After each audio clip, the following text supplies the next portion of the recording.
"I speak 9 languages," said the son of the black janitor. The Arab millionaire burst out laughing, only to be stunned moments later. "Ha ha, 9 languages," the laughter of Hal Mason. The American name he took after naturalization born. Hassan Masri bounced off the glass walls of his Manhattan penthouse office, echoing like a predator amused by its prey. "Kid, your English isn't even solid yet." He sneered.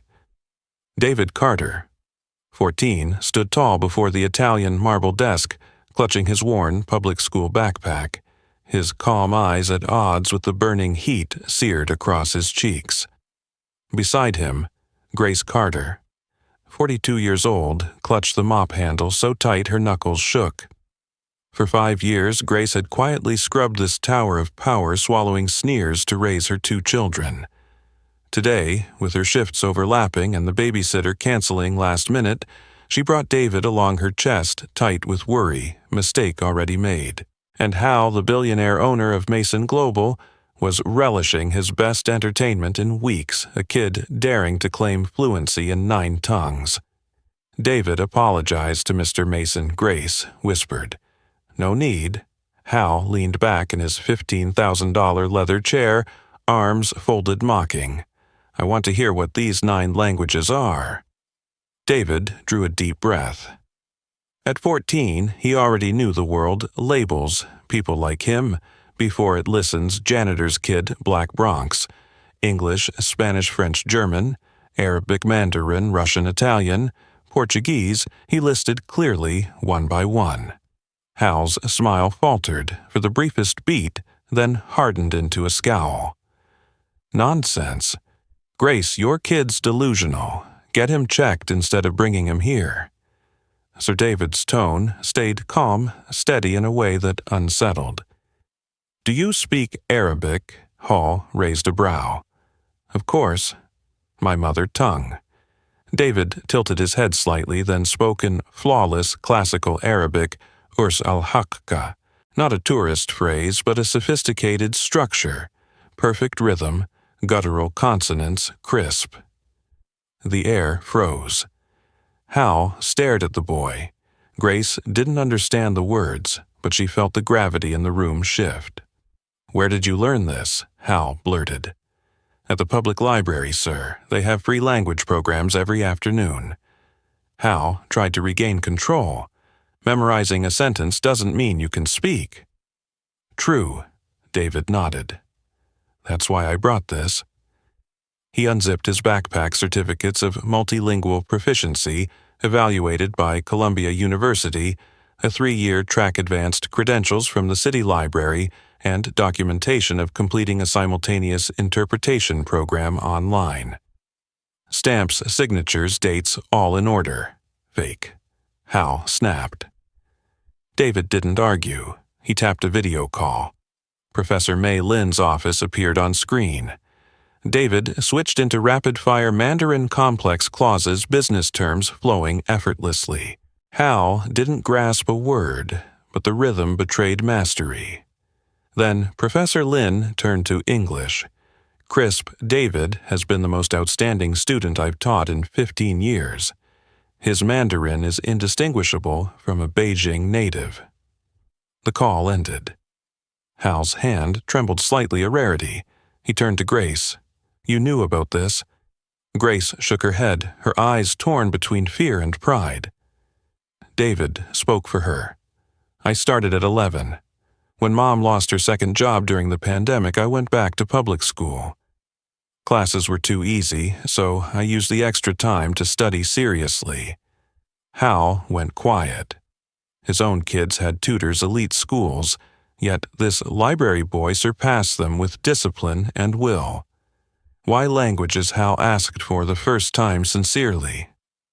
"Because I want to understand the world," David replied. "And because I learned that when you speak someone's language, they stop seeing you as an outsider, they see you as a person." The words struck Hal hard. For years, he had hidden behind cultural difference to keep his distance, when in truth it had been arrogance. 14, impossible, Hal muttered. David smiled for the first time. The impossible is just the possible that hasn't happened yet. Hal looked again at Grace, this woman who nurtured genius between double shifts, at David, the boy whose calm was backed by undeniable proof, and suddenly saw himself at 16 Hassan Masri stumbling through English while bussing tables. For a moment, both selves stood in the room, Hal, the proud tycoon, and Hassan, the boy once scorned. "Why did you come here today?" "Your mother could lose her job?" Hal asked softly. David glanced at Grace. She gave a faint nod. "Because yesterday I overheard you negotiating in Arabic with Middle Eastern investors, and you used the wrong words. Small errors, but enough to flip the meaning errors that could cost tens of millions." The room tightened. Hal pinched the bridge of his nose, chuckled awkwardly. "You're certain?" David nodded. "And I came prepared to prove it." What exactly? Hal tried to keep his voice steady, though his throat was dry. David powered on his tablet and replayed a meeting recording from the company's public calendar. "Yesterday, when discussing urgency, you used the word mubashir. In that context, it means direct, straightforward, not immediately. The other side thought you weren't in a hurry. And when talking about deadlines, you confused miraik with miraib. One means a fixed milestone, the other a flexible estimate." Two small semantic slips changed how the counterpart reacted, and the entire call went off course. Hal went pale. That day, he had blamed the connection. Turns out language, the very thing he thought he commanded, had betrayed him. "How do you know this?" "Because I've studied business Arabic for 2 years, sir. It's my specialty." Hal now looked at David differently, not as a bragging kid but as a young professional. From the glass wall, Robert Chang, VP of Market Development, stood frozen, his face drained of color. But pointing out mistakes doesn't prove value. Hal tried to push back. "Correct." David nodded. "Which is why I brought this." He placed a thick proposal on the desk, white, cover-clear index tidy charts, a full plan for restructuring Mason Global's international communications. The data came from press releases, event transcripts, public company materials, never touching internal data. He highlighted recurring errors, correct words, but wrong pragmatics, misused tones of authority, missed politeness registers, commanding emails in East Asia, excessive indirectness in Germany, ignoring face-saving cues in the Middle East. The proposal functioned as a language operating system. Pragmatics Dictionary by region, MENA, Europe, NE, Asia, LATAM, with situational examples. Style handbooks for each language across negotiation stages. Approach, assessment, closing with tone structure, rhythm rules. 3-layer QA cycle native speakers, industry experts, legal compliance check. Cross-cultural playbooks, honorifics hierarchy, face-saving, implicit signals. In-house interpretation team plus a vetted vendor network. Pragmatic risk dashboard, tracking miscommunication rates. Opportunity cost with red alerts by project. Hal read through, once, then again. Every page mirrored invisible failures, deals they thought lost to price terms or timing lost instead to words. Robert glanced at Hal, his eyes saying what his mouth dared not. If this proposal is right, we've thrown away hundreds of millions because of a single phrase. "What did you make this for?" Hal asked hoarsely. David looked him straight on. "To prove value doesn't come from your parents' names, it comes from what you contribute." "And to ask you one question." Hal nodded instinctively, straightening in his chair. David spoke slowly.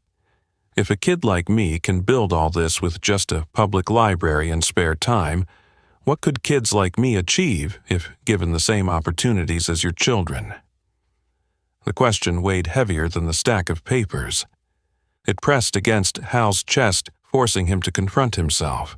16-year-old Hassan Masri, the immigrant boy mocked for his accent, stared back at Hal Mason, the man who had forgotten who he once was.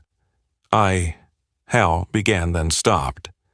The old belief that intelligence was inherited privilege began to fracture. David didn't stop.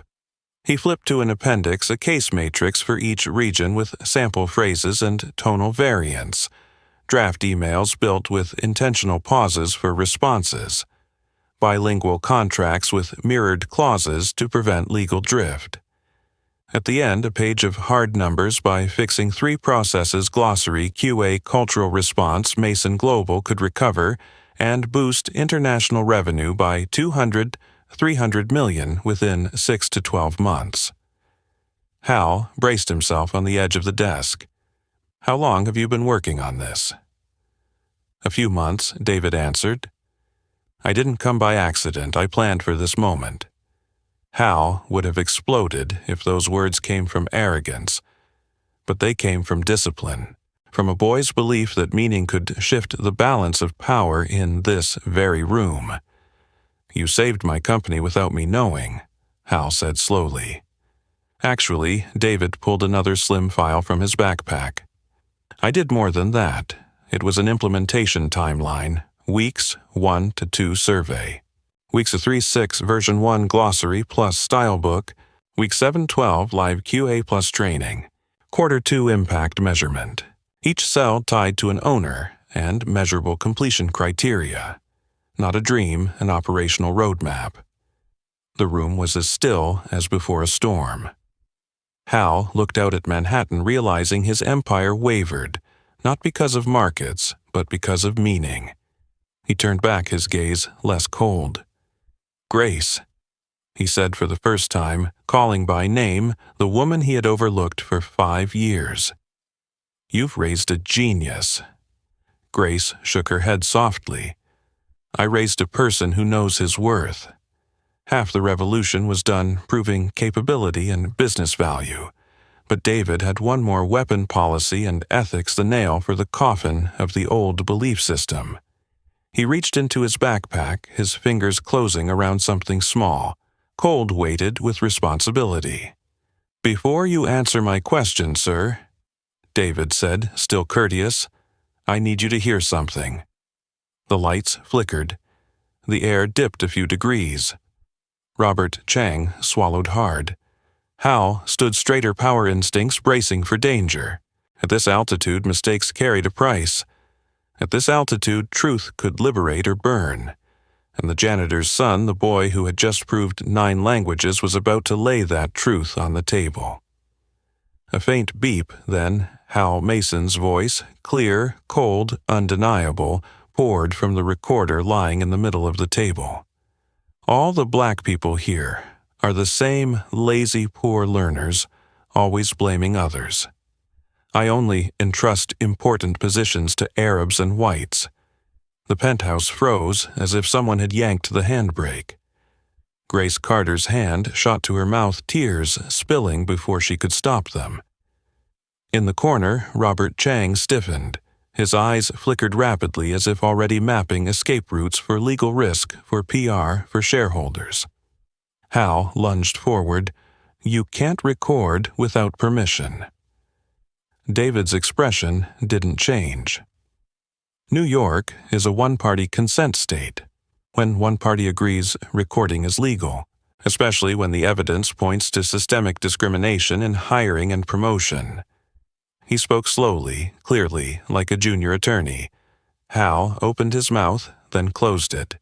He knew if this leaked, the storm would march in tight formation Department of Labor. Attorney General class. Action suits the press. What do you want? Hal rasped.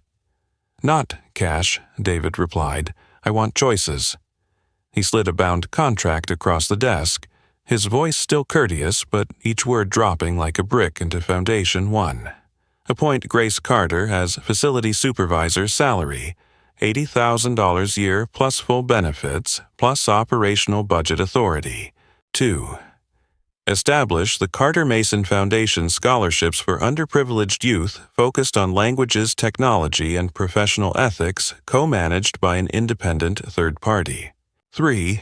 Hire David Carter as junior language consultant tasked with designing and implementing the language OS for Mason Global. 4. Anti-retaliation clause and transparent documentation of senior-level HR decisions with records and archiving. 5. DEI framework with binding KPIs evaluating managers on competence and inclusion, eliminating vague culture fit. You have 5 minutes to sign. David placed a countdown clock on the desk. After that, the recording will auto-send to the New York Times, CNN, and the Attorney General's office emails already scheduled. The digits dropped 4:59. The glass wall seemed to press in on Hal's chest. He turned to Grace, the woman he'd barely noticed for 5 years, except on payroll. For the first time, he truly looked straight back. Calloused hands, eyes no longer lowered. He turned to David, the teenager who had just laid truth on the table like a checkmate move. "How do I know you won't release the tape after I sign?" Hal clung to one last shard of bitterness. "Because unlike you," David said evenly, "I believe in second chances for those who truly want to change." "You can call this blackmail," Hal growled. "I call it conditional justice," David answered. "You've profited from an unjust system. Today, you have the chance to become part of the solution." 3:07. Hal looked out at Manhattan, saw the road he had walked Hassan Masri, bussing tables at a diner, Hal Mason on the cover of magazines. Somewhere in between was the bend where he'd severed himself from the memory of being despised and then swung that same hammer down on others. 2:18. He bent over, flipping through the contract. The language was tight-binding, but with escape routes if both sides performed. Nothing unreasonable compared to the value the boy had just demonstrated. 1:09. His heartbeat matched the clock. "All right," Hal said, pulling out a gold pen once his symbol of power and signed. "I agree." The timer froze at 0:54. David stopped it, tucked the contract into a hard folder, pocketed the recorder. He extended his hand. "Welcome to the 21st century, Mr. Mason." Hal's hand was warm and heavy, not from the metal pen, but from the weight of the promise just placed on his shoulders. David pulled 2 identical recorders from his backpack and set them gently on the desk.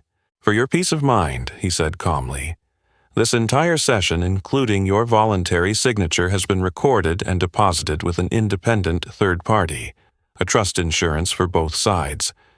For the first time in years, Hal smiled without venom. "You're terrifying, David." "No, sir." David shook his head. "I just prepare more than people expect." Hal sank back into his chair, his hand still resting on the agreement. "You saved this company, and you saved what's left of the man in me," he whispered. David didn't gloat.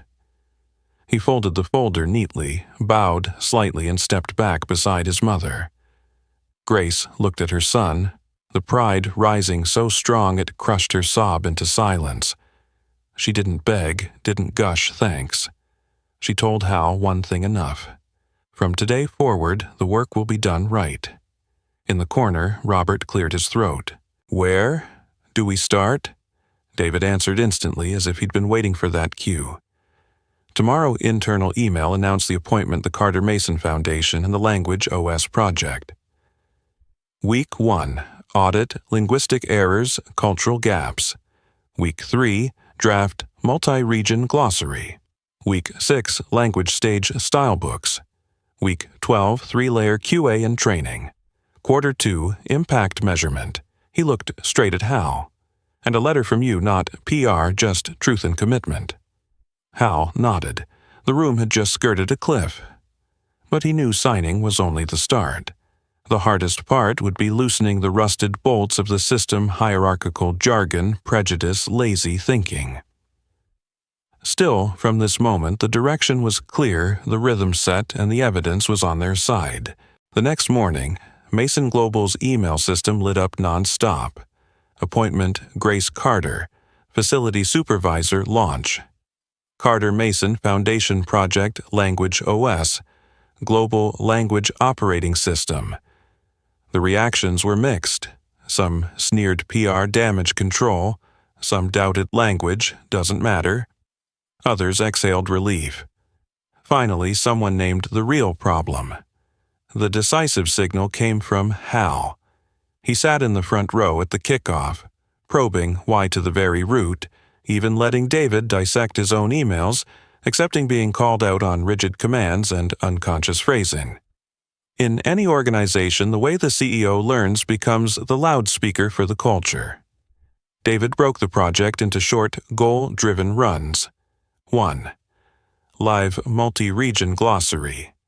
MENA, Europe, She-Ni, Asia, LATAM. Each term with should not pragmatics and tone guidelines. 2. Style books by negotiation stage approach. Assessment, closing. Defining tone structure length strategic pauses. 3. 3-layer QA native checker. Industry expert. Legal. Any document exceeding pragmatic risk blocked before sending. 4. Cross-cultural playbook. Japanese honorifics, Middle East, East Asia, face-saving German Nordic directness, French-Italian Brazilian email etiquette. 5. Role-based training sales, legal technical C-suite. Each group with tailored simulations measured by behavior indices. To break skepticism, David ran an A/B test on meaning the same proposal. Version A, literal translation, wrong tone, versus version B, semantic translation, correct tone. Results, after 2 weeks. N, Asia. Version B increased reply rate, +in 28%, reduced seen no reply 35%. Germany, Austria. Version B cut ambiguous accountability. 41% boosted clarity, +in 33%. MENA, adding one face-saving line at the end of letters, doubled follow-up calls. A prime example, the word immediately in logistics. If translated into Arabic as direct, straight partners, didn't perceive urgency delaying commitments. By replacing it with a priority marker without sounding harsh, timelines synced again. In Germany, dropping Anglo-hedging phrases and writing in formal procedural style suddenly sped up approvals. While her son ran high-level language, Grace handled what no system could run without clean and respectful infrastructure. She standardized shifts, pooled supply purchases to cut waste, implemented safety training with checks, and most importantly, placed people in the right roles. Workers, once treated as invisible janitors, now had clear schedules and promotion paths. The main lobby brightened, chemical smells lessened, minor accidents disappeared. When a manager casually addressed the cleaning crew without respect, Grace invited him to a meeting, not to scold, but to present the signed code of respect and offer training. The next time he bowed his head to greet her team first. Resistance still existed. A few mid-managers skipped checklists, cut interpreters to save time. David didn't shame them publicly. He pulled them into small rooms, opened the dashboard where process was skipped, reply rates dropped, deal, cycles stretched unfavorable terms, rows cold data. No argument, he asked. Where are you stuck? One admitted, I'm just embarrassed to be schooled by a 15-year-old. David nodded. Then you teach me your internal process.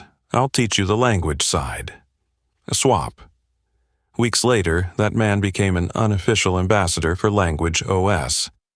As for Hal, the most valuable change wasn't on reports but in habit. He asked for feedback on his own emails, sat through full 60-minute training, like any manager never hijacking the floor. Once, David suggested he add one softening line in an email to Japanese partners, a pause before demanding a deadline. Hal complied and received a far more detailed timeline in return. He jotted in his notebook, When meaning is right, the right people show up. By the second month, the pipeline warmed visibly.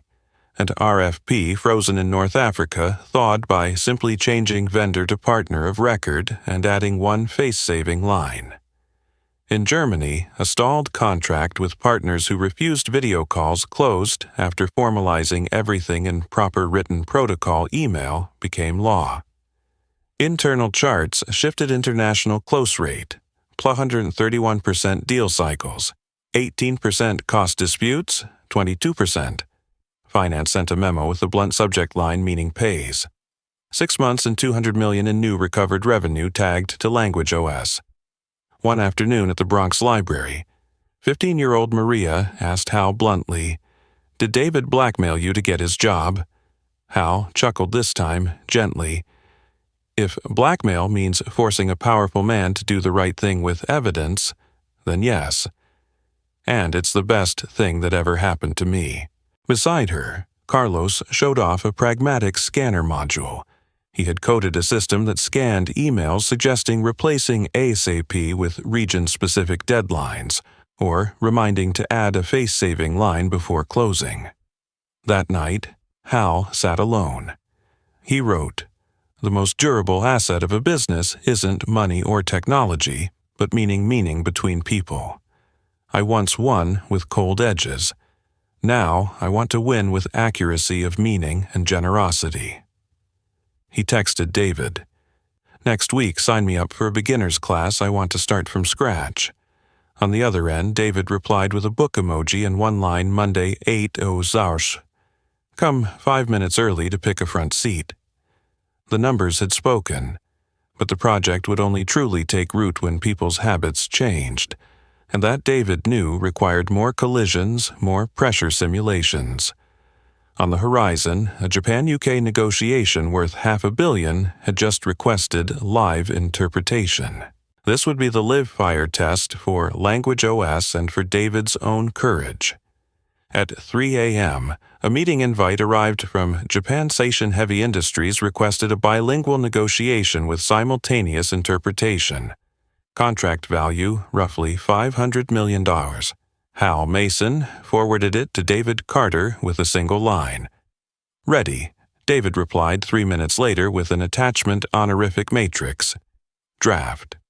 By midday, Mason Global's 40th floor had turned into a war room, walls covered with Japanese-English glossaries, speech flow diagrams, who speaks first, who responds, a board of strategic pauses, 1, 2, 3 beats, depending on phase, and a checklist of pragmatic risks. But before live fire resistance flared, a group of mid-level managers sent an email proposing to hire an external interpretation firm for compliance and experience. Tucked at the end was a jab. "We cannot let a 15-year-old carry $500 million in risk." Robert Chang was caught between. He understood their risk aversion, but he'd also watched the company's charts turn upward thanks to Language OS. A short meeting was called in Hal's office. David cut straight, "I don't need a solo stage. I propose dual blades. I lead meaning, tone, rhythm. A senior interpreter backs up with technical depth. 2 channels cross-checking each other." Hal nodded. "We fight in formation." The second problem, legal. In-house counsel warned the recording, even if legal leaking would be a media storm. David answered evenly, "My goal is change, not arson." The master copy has been sealed with a third party. All complaint training and anti-retaliation channels are already active. I want the system corrected, not a headline story. Counsel exhaled, tension eased. The internal apology letter had to go out before game time. Hal sat with David, weighing every word. No PR, David reminded. Truth is enough. The final draft had 3 paragraphs. 1, admit bias and consequences. 2, describe actions taken. DEI tied to KPI's blind first-round screening culture fit must be operationally defined. 3, commit to external verification.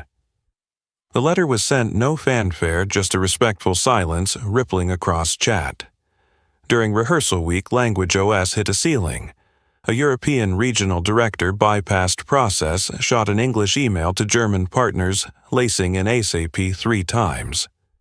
Result, the partners froze the response stream, citing lack of proper standards. David spotted it on the dashboard, blocked the outgoing loop with a vague urgency rule, then salvaged it with a German email, itemized structure, precise date, time, no emotional tone, ending with, "Please confirm for record." The flow reopened within 24 hours. The internal discipline session avoided naming. David simply showed the chart, skipping the checklist. Cycle length, plus 131% unfavorable clauses up. The director admitted fault and signed up for 2 makeup classes. Grace Carter handled logistics, the main room, soundproofed backup power, tested dual internet-wired plus 5G warm water instead of harsh coffee for vocal cords, backup mics pre-wired, a metronome clock placed out of camera view, small details, big effect. "Watch your voice, don't let it dry," Grace told her son before final rehearsal, hand resting on his shoulder for 1 second before pulling back. At the infrastructure level, it was love packed into process. The final rehearsal ran under pressure script. Sation asked sharp legal questions about penalties, switched languages midstream, and used the idiom ding wo chi su drive, a nail, a preemptive warning. David handled it like a conductor. When Japanese speech sped up, he slowed his output to half-beat pacing for depth. He dropped in Izuchi. I see," at just the right rhythm to keep dialogue flowing. When the legal section arrived, he ceded detail to veteran interpreter Naomi Sato while holding tone and cadence. Hal sat in the front row, silent, learning the weight of silence. In one stumble, David caught his own mistake. The English guarantee risked being interpreted as legal liability instead of product warranty. He covered the mic, turned quickly to legal. "We use warranty. Plus defined term." Naomi nodded, switched instantly. Baozheng Qijian instead of Baozheng Ziren. The opposing lawyer nodded, minibug, diffused, before it could blow into major dispute. Also in rehearsal, Robert unexpectedly apologized to David in front of the team. "At first, I didn't believe. I was afraid of being schooled by a 15-year-old. Turns out, I'm the one who needed school." He opened his arms. "Put me on the Japan team. I want to be a real language counterpart." That lowering of ego spread through the room like a new pressure system, the pressure of honesty. The night before the main session, David sat alone on the balcony, his honorific Matrix printout on his lap. New York air was cool and damp. He reread 3 lines he had written for himself, 1 meaning before words. 2, respect before terms. 3, the right silence is a good sentence. The door opened quietly. Hal stepped out carrying 2 cups of warm water. "Are you scared?" he asked. David gave a thin smile. "Of course, but fear is the signal it's worth doing." Hal paused, then said softly, "Tomorrow, no matter what, I'll be in the front row." 7:30 a.m., the wall clock ticked down. Tech checked headsets and mics one last time. Naomi Sato gave David a thumbs up. Grace stood behind the door, hand on the checklist, inhale, exhale, nod. Hal straightened his tie, leaned toward David. When meaning is right, the right people appear. The doors opened. Station heavy filled the twin big screens. The main session began. 8:00 a.m. New York, 9:00 p.m. Tokyo. 2 boardrooms, 2 ends of the world. The station chairman opened in formal Japanese, beginning with "Ben-ri hayoroshiko onegai itashimasu," a ritual phrase of cooperation. David didn't render it literally as "please take care of us."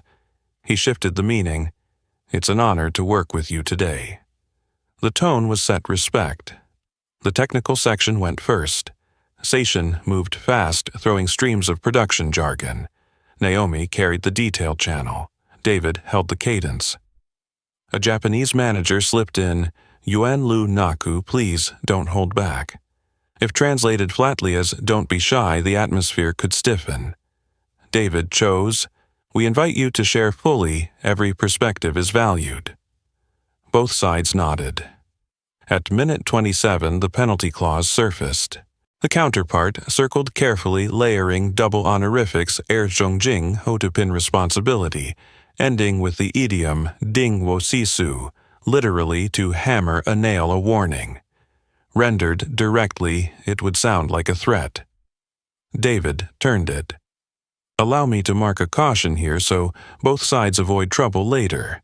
Naomi followed with the precise pair.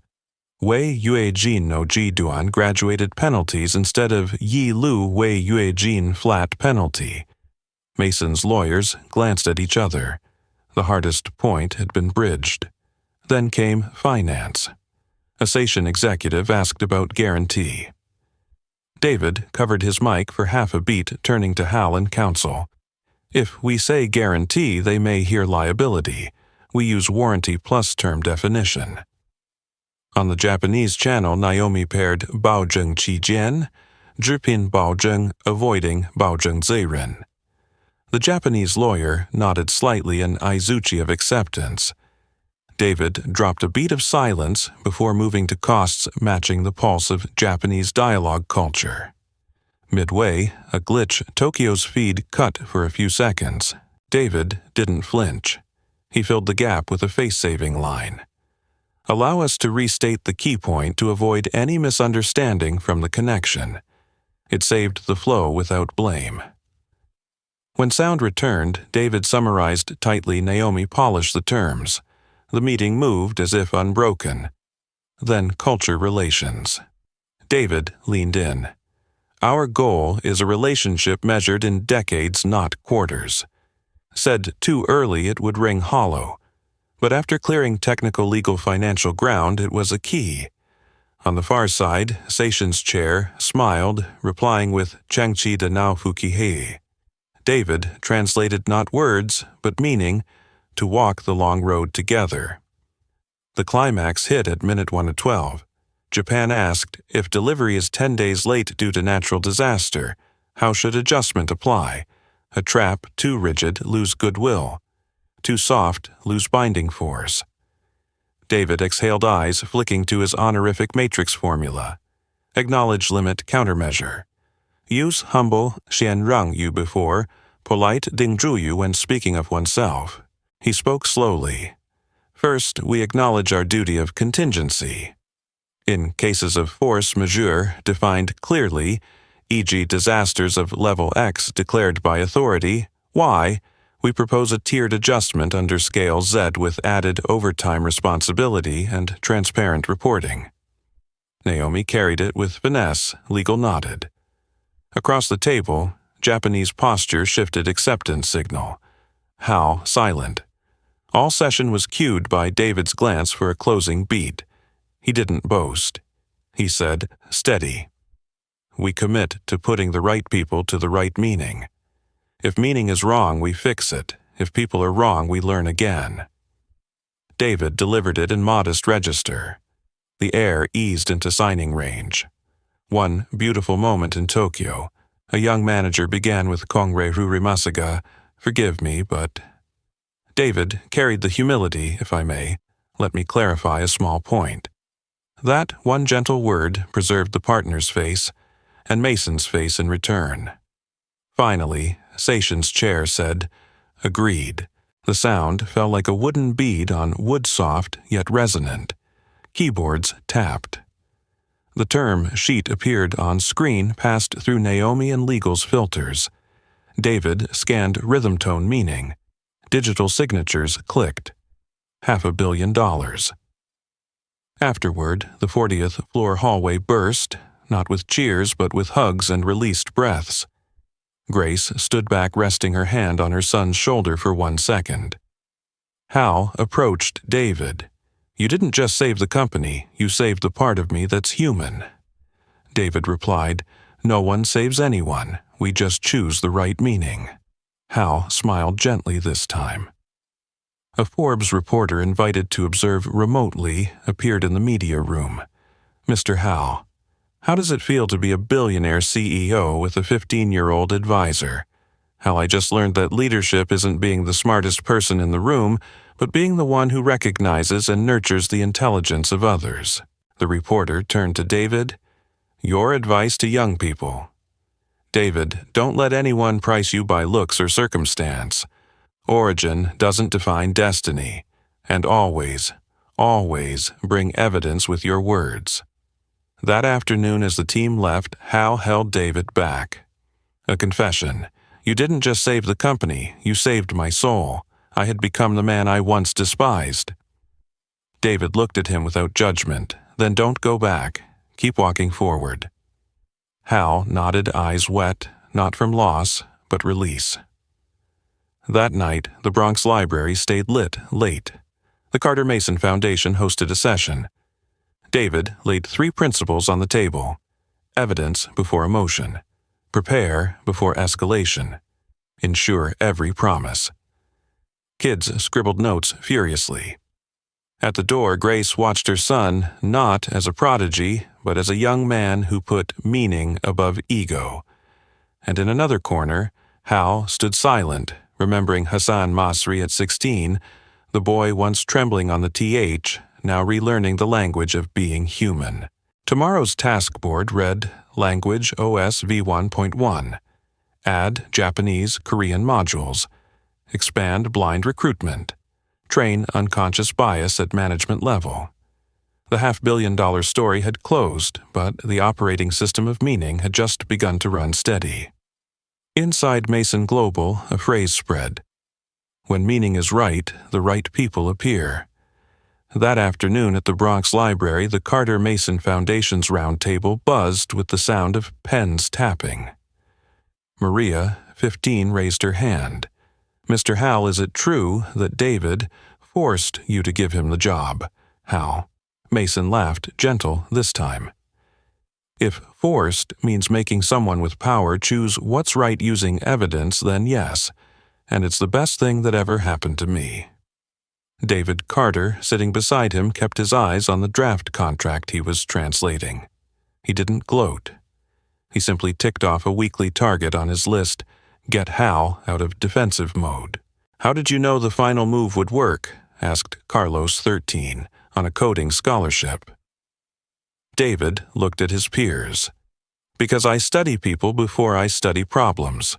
I dug into Hal Mason, born Hassan Masri, who came to the U.S. at 16, mocked for his accent, once shown by a librarian how to borrow books to practice pronouncing the eth. When he got rich, Hal severed the rope tying him to Hassan so he'd never feel small again. I didn't want to shame him. I wanted to remind him." Maria nodded. David's strategy wasn't just crushing with evidence, it was memory engineering, pulling the better self back into the light. The very week after the Sation deal, Hal's internal apology letter went out. Not a sugary PR stunt, just 3 tight paragraphs. 1. Admit bias, I once used words that made others feel small. 2. Describe action. DEI tied to performance bonuses, blind first-round screening ban on using culture fit unless defined in measurable behaviors. 3. Commit to external verification and feedback. No trumpets, just a respectful silence that spread through chat. At mini roadshows across the company, Hal told the story of Hassan, the immigrant boy who swallowed tears over mispronounced syllables, and the question that woke him up: had I become the man I once hated? Someone asked, "Doesn't that make you weak?" Hal replied, "I fear the opposite, looking strong but hollow." Structural changes tracked language closely. Recruiting. Round 1 resumes, stripped of name, address, school, scored by rubric. Interview notes required evidence, not gut fit. Manager reviews bonuses tied to DEI KPIs, skilled diversity ratios, retention after 90-180 days, team psychological safety scores. Language rules. Any ASAP in emails had to be replaced by a time marker. Any mention of culture fit had to include behavioral criteria: two-way feedback, fast learning, disciplined commitment, complaint channel anonymous hotline run by a third party, independent investigations, anti-retaliation enforced by clause. Robert Chang, the once hesitant, walked into David's office one afternoon. I was wrong. I was afraid of being schooled by a 15-year-old. Turns out I needed it. He volunteered to take charge of DEI setting KPIs for himself and his team. That signal spread fast. A few die-hard resistors slipped away quietly. Most stayed and relearned. On the intranet, a technical manager wrote, "Since Language OS launched, I realized my ego outweighed the meaning of my work. Now I choose meaning." At home, Grace built her own OS, the Dignity OS. In her department, she hung a board, "Call each other by name." Every worker wore a clear name tag. Every shift change included specific thanks, not good job generic, but 23rd floor spotless water usage down 12%. A small slip in the supply room, once brushed off, was now logged and fixed within 24 hours. To Grace, promotion wasn't a bigger chair.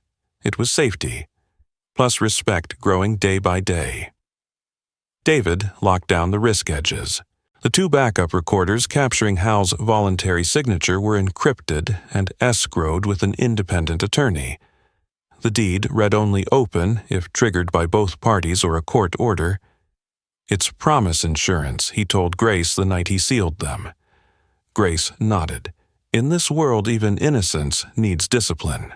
At the next quarterly board, directors wanted numbers. What did Language OS bring besides feelings? David's one-page slide answered international close rate. Plus 31% cycle length, 18% dispute costs, 22%. Session alone worth 500 atoms. Total $200 in new recovered revenue after 6 months of right meaning. At the bottom line, just 2 words, meaning pays. No one argued with the phrasing anymore because it counted. Another policy was locked internal recording and transparency. Secretly taping colleagues in everyday work, banned. Recording allowed when there was evidence of law policy breach, but must be filed immediately to the independent channel. David backed it. My goal was never to drop bombs. My goal is to upload patches. Hal looked at him thinking a 15-year-old grasped power and ethics better than many at the big table. By month's end, the main lobby wall displayed frames, Carter Mason Fellows, first 50 faces. Maria was translating for the South America project. Carlos wrote a pragmatics check module. The system scanned draft emails suggesting replacing ASAP with the dates, adding face-saving lines for MENA East Asia, reminding Izuchi cues for Japan meetings. The first bricks of a legacy were laid. The house was still being built. That night, Hal wrote in his journal, "I once won with cold steel. Now I want to win with precision of meaning and generosity." He set down the pen, opened his phone. "David, add Hindi to the roadmap next week." The reply came with a book emoji. "There's a course at the library. Monday, 8:00 a.m. Hal smiled. Hassan in the mirror nodded back. Monday morning, the main lobby of Mason Global was more crowded than usual. Beneath a banner reading Language OS v1.1, launch, a row of screens displayed a language map overlaid with revenue streams. Hal Mason stood beside Grace David and the Fellows cohort. No flashy PR spectacle, just handshakes and quiet smiles that knew what had changed.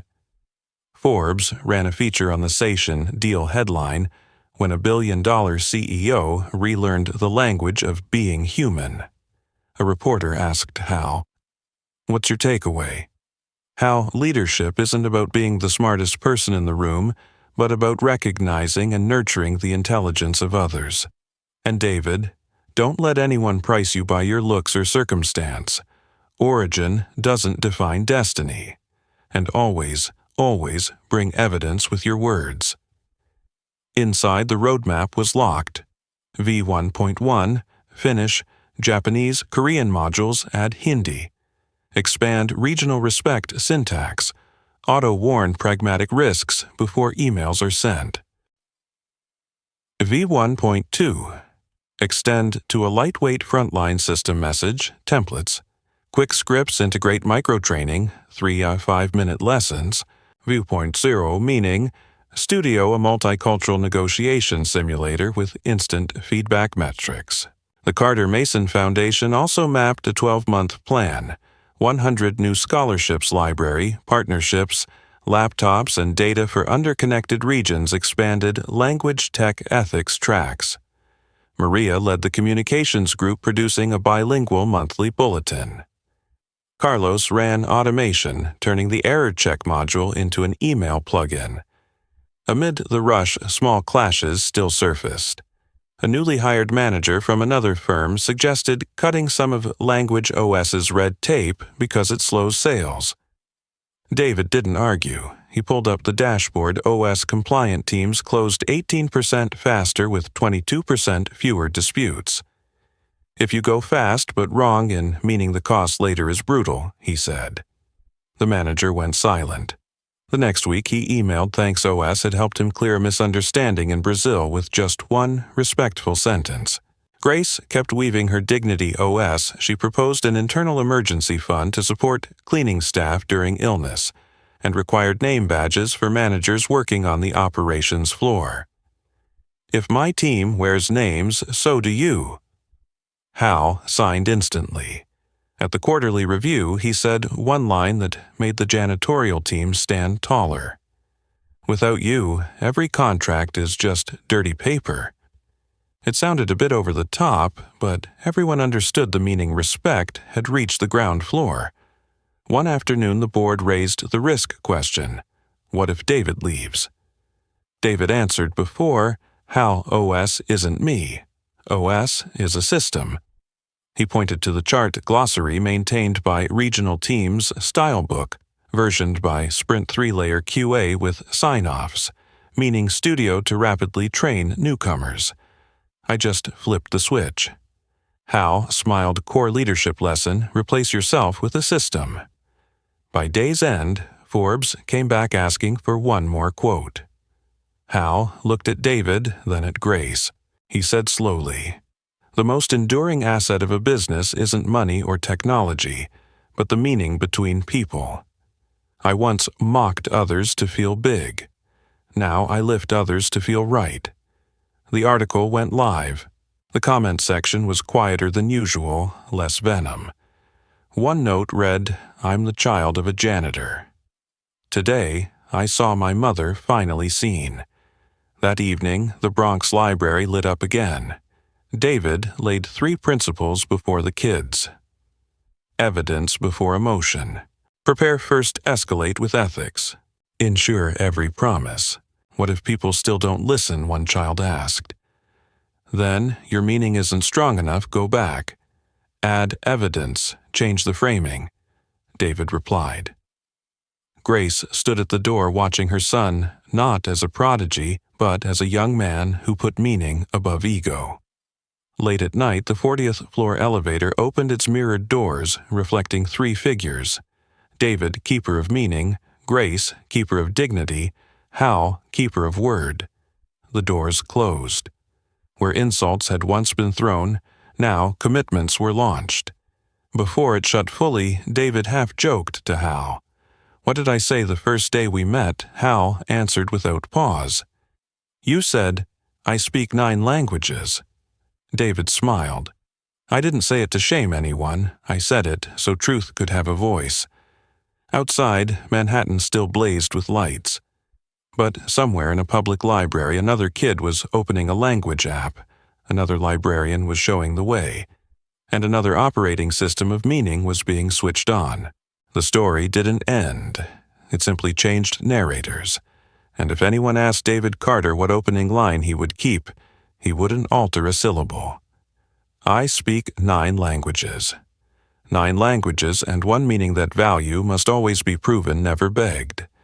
And so, from one mocking laugh, the story flipped. 14-year-old David Carter not only proved his intellect and resolve, but forced a billion-dollar empire to change how it measured human worth. From a janitor once quietly dismissed, Grace Carter had become a respected manager. And Hal Mason, once arrogant, had relearned the weight of fairness. What about you? If you were in David's place, would you have the courage to stand up and use evidence to flip the game? Share your thoughts in the comments below. If this story moved, you don't forget to like, share, to spread the message, and subscribe to the channel for more inspiring stories. Because sometimes just one small voice can shake an entire tower of power.